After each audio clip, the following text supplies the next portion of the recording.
What political party would Jesus join if he were around today? Would it be a Democrat? Would he be a Republican? Or would he maybe be like one of the third parties or start his own party if he were around today? If we look at Jesus' earthly ministry 2,000 years ago, and then also at what the Bible tells us will happen in the future when Jesus returns, we can get an indication of what Jesus would do if he were around today. And just so you have an answer, and obviously this is an opinion piece because Jesus isn't on earth today. He is at the right hand of God, preparing a place for us and advocating for us.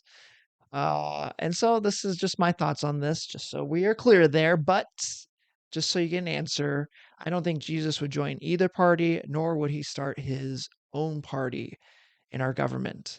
And the reason I think that is because when you look at Jesus' ministry 2,000 years ago, he had plenty of opportunity to get political.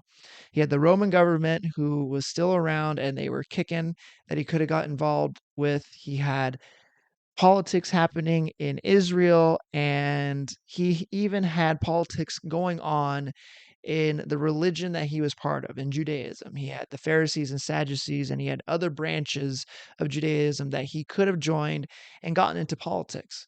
And even when politics were trying to be forced upon him, he still pushed it away. When he got done feeding the 5,000, they tried to force him to be their king, and he would not have it. And when the religious teachers later on tried to trap him with a political question, Jesus took this political question and pointed it back to God. He said, when being asked if to pay taxes to Caesar, he said, "Whose image is stamped on the coin? It's Caesar's. Give back to Caesar's give back to Caesar's what is Caesar's, and give to God what is God's." And he was saying there that we are stamped with the image of God, so give ourselves to God. He was turning it back to God, this political question. So in his earthly ministry, any opportunity that politics had to come into Jesus' ministry, into his life, Jesus turned it back to God. He rejected the politics because the first time he came, he did not come to be king. He came for a different purpose. He came to conquer sin and death, and he came to leave us an example and also teachings on how we're to live our lives until he gets back. Now, that was the first time he wasn't involved in politics, but in the future, he's gonna be involved in politics. When he returns, he's not gonna join the Republicans, he's not gonna join the Democrats, he's not gonna start his own third party. Rather, he's going to dismantle the governments of the world, and he's gonna establish one new government where he will be the leader. It's going to be like a monarchy. He's going to be our leader. But the difference between his government and the governments of the world today is that we will be, as his subjects, we will be completely satisfied under his government. He will be perfectly just. He will have the perfect amount of mercy and grace and love in his government. We will not be dissatisfied being under his government. And that's hard for us to fathom. That's hard for us to comprehend because we don't get that right now on earth. Where the governments that we are under, whether it's like British Parliament or Democrats or Republicans, whether you're under a democracy, a monarchy, or whatever, we are not satisfied with our governments on earth. If you in the United States, if you're a Democrat in the Democratic Party, or you're a Republican in the Republican Party, or you're even third party, you are dissatisfied with your party. There are things that you are satisfied with, but there are also things that are like, I'm not sure I agree with that, or I'm not sure I'm enjoying the things that these people are doing who are supposed to be leading us in this way.